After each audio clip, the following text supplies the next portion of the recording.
Hi, this is Adam Ashba, president of Ashmont Realty, and today we're going to talk about the process of purchasing a home for a client that's in the process of probate court. So stay with us for this Realtors tip.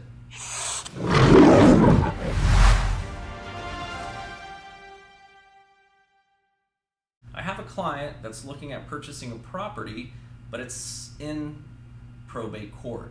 How does that work? Well, let's back up a little bit, and I want to preface that I'm not an attorney. So if you need any legal advice, please consult with your local legal expert with this. But I'll explain to you a little bit of how it affects us as realtors and our clients.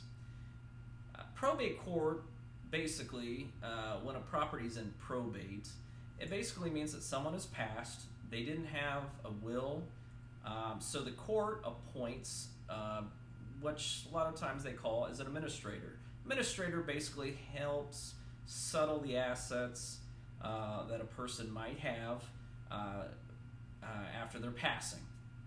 Now, one thing I want to make sure that we're clear on is don't let that intimidate you.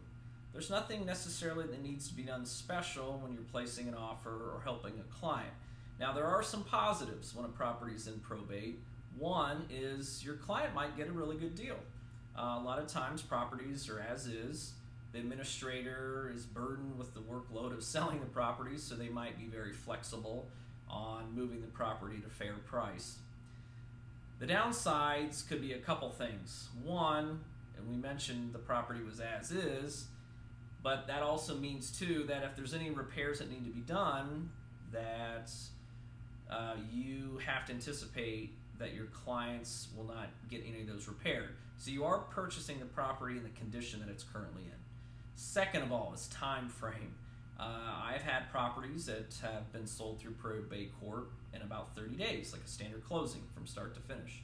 I've also had them where they go 6, 7, 8 months, depending on the situation and the paperwork. So I think the key things that you need to discuss and be upfront with your clients are two things. One, if you're going to purchase a property anticipating it, that you're going to purchase it as is, no repairs done by the seller because the seller is deceased and there really is no seller. The second thing is once that offer goes, you've been placed, it does have to go to probate court to get approved. They want to make sure that the sale is legitimate, it's in best interest of the deceased person, and the administrator is doing what's right as well. And that can have a slight delay. So if that person wants to live in the home right away and they are getting excited to move in, if it's an owner-occupied situation, please let them know it could take a little longer than a normal sale. So other than that, business as usual.